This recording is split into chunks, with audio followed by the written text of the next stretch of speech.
Вы слухаеце Трансусветнае радыё. У эфіры праграма «Урокі гісторыі».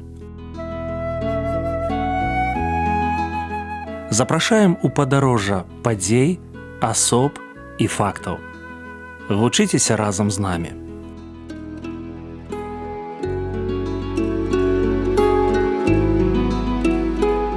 Добрый дзень, сябры. Перад мікрафонам Сяржук Брышцель і кандыдат гістарычных навук Андрусь Унучак. Сёння мы пагаворым пра люблінскую вунію. Прывітанне, Андрусь. Прывітанне, Сяржук. Прывітанне, шаноўныя слухачы. Параўнайце умовы крэўскай і люблінскай вуніяў. Вельмі добрае пытанне. Трэба сказаць, што ў пэўным сэнсе люблінская вунія – гэта працяг крэўскай вуніі.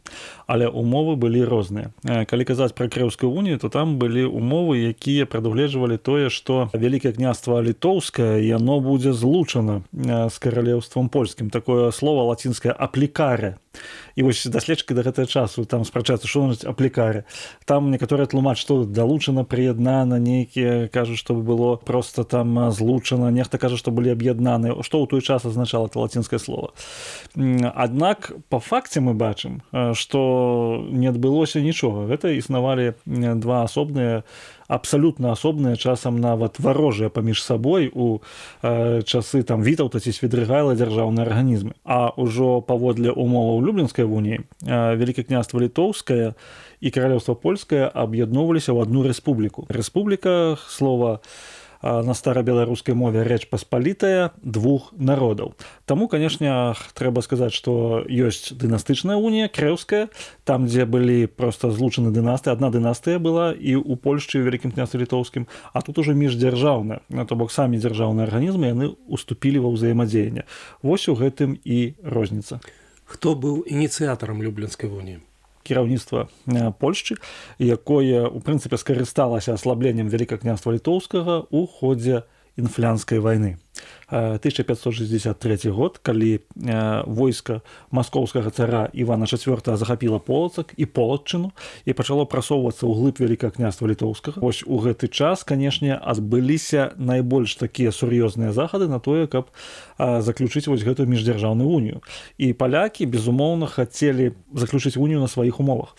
Максімальныя прывілеі для каралеўства польскага і максімальна абмежаваць, наколькі магчыма, абмежаваць незалежнасць Вялікага княства Літоўскага. У гэтым сэнсе, адказваючы на пытанне, хто ініцыятарам, Польшча. Прыхільнікі і праціўнікі. Той час, а гэта 60-е гады 16 стагоддзя, сапраўды было шмат прыхільнікаў і ў Вялікім княстве Літоўскім. Гэта былі сярэднія і нават дробныя шляхціцы. Яны лічылі, што атрымаюць статус роўны з магнатамі, таму што ў Польшчы, як казалі, шляхціц на загародзе роўны ваяводзе. То бок, калі ты шляхціц, у цябе такі голас, як і ў магната. Груба кажучы, у шляхціца можа быць ва ўладанні адна вёска, а на сойме ён мае адзін голас і мае голас, напрыклад, Мікалай Радзівіл Чорны, самы заможны чалавек у Рэчы Паспалітай, у яго таксама адзін голас. І ў гэтым сэнсе вось ураўнанне гэтых правоў.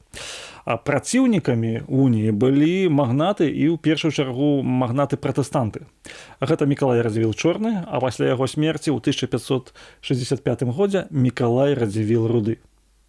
Люблінская вунія і рэфармацыя. Калі казаць пра лёс рэфармацыі ў сувязі з люблінскай вуніяй, то тут для нашай шляхты, евангельскай, рэфармацыйнай шляхты, адразу ж была вялікая пагроза. У чым? У тым, што занадта прывязваючыся дзяржаўна да Польшчы, да польскай культуры, да польскай мовы і гэтак далей, было відавочна, што лёс рэфармацыі ў Вялікім княстве, ён вельмі залежыць ад лёсу рэфармацыі ў Польшчы. У прынцыпе, так і здарылася. Калі польскі рэфармацыйны карабель пайшоў на дно, ён пацягнуў за сабой прывязаны вось гэтым ланцугом вуніі і рэфармацыйны карабель Вялікага княства Літоўскага. Таму, канешне, для рэфармацыі гэта вунія была неспрыяльная. І якімі былі гістарычныя наступствы? Паводле умоваў люблінскай вуніі, ці больш дакладна ў ходзе яе заключэння, да Польшчы, да каралеўства польскага былі далучаны украінскія землі, якія раней былі ў складзе Вялікага княства Літоўскага. Гэта спрычынілася да такога сутыкнення паміж польскай шляхтай і украінскай шляхтай, украінскай казацтвам нават. Вось гэта наступства, якое праз 80 гадоў у сярэдзіне 17 стагоддзя яно проста выбухнула і ледзьве не разарвала Рэч Паспалітую на часткі. Другі момант гэта, канешне, ось лёс рэфармацыі. Рэфармацыя яна была фактычна знішчана і ў Польшчы, і ў Вялікім княстве Літоўскім. Ужо таксама да сярэдзіны 17 стагоддзя. Вось Берасцейская царкоўная унія і гэтак далей. Калі казаць пра станоўчыя, што у выніку вось была адваявана Полацчына. Калі ў 1563 годзе Полацк быў заняты маскоўскімі войскамі, то ў 1579 годзе, праз 16 гадоў, удалося адваяваць і заключыць дамову на выгадных для Вялікага княства Літоўскага умовах. Таму тут былі і такія адмоўныя станоўчыя. Глобальна, безумоўна, паслужыла паланізацыі. Была моцная паланізацыя, моўная, культурная шляхты Вялікага княства Літоўскага. Андрусь, люблінская вонія ў культуры і мастацтве. Хочется распавесці тут пра адну карціну Яна Матэйкі. Яна так і называецца «Люблінская вунія». 1869 год, 300годдзя Люблінскай вуніі, і Ян Матэйка малюе вялізнае палатно. На гэтым палатне ёсць і прыхільнікі, і праціўнікі, напрыклад, прымас, каталіцкі кардынал, прымас Польшчы Марцін Уханьскі, які там дабраслаўляе гэту унію. Лідар рэфармацыі ў Вялікім княстве Літоўскім Мікалай Радзівіл Руды, які так і не падпісаў, дарэчы, акта уніі, ён стаіць з мячом на свае сілы, спадзяецца на сілы Вялікага княства Літоўскага, чым на гэту унію, што трэба спадзявацца вось на. Ну і меч гэта таксама крыж. Крыж, што значыць на Господа і на сябе больш, чым на Польшчу. Ну такі вось. А там ёсць Жыгімонт Аўгуст, шматлікія вось магнаты польскія з Вялікага княства Літоўскага. Вось эта карціна, яна перадае такі драматызм.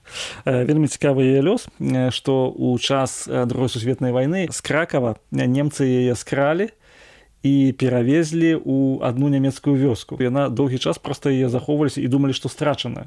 І толькі пасля Другой сусветнай вайны яе зноў адшукалі і вярнулі вось у Нацыянальным музеі ў Варшаве зараз знаходзіцца.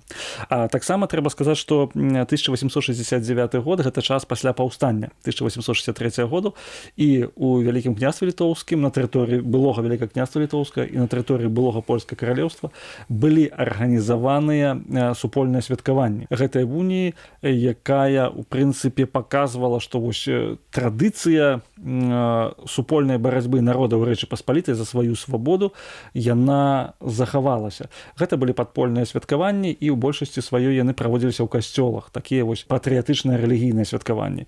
І мы можам сказаць, што канешне, у 19 стагоддзі гэта вунія мела такое прыхільнае бачанне. Але ўжо ў 20 стагоддзі у сяроддзе беларускай інтэлігенцыі зноў жа пачалі ставіцца да яе адмоўна, як і рэфарматы ў часы з яе заключэння.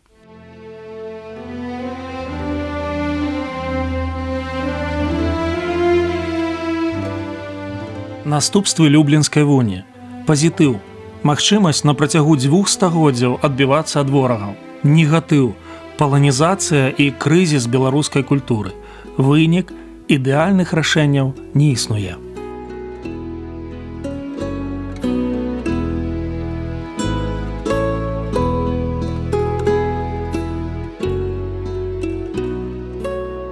Дзякую, што далучыліся да нашага праекту.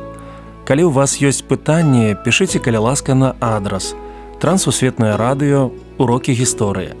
Паштовая скрынка 45, індекс 22 40 20, горад Брэст 20, Беларусь. Пакідаю для сувязі электронную пошту rmtwr.by@gmail.com. Шукайце нас на сайце twr.fm. До новых сустрэч!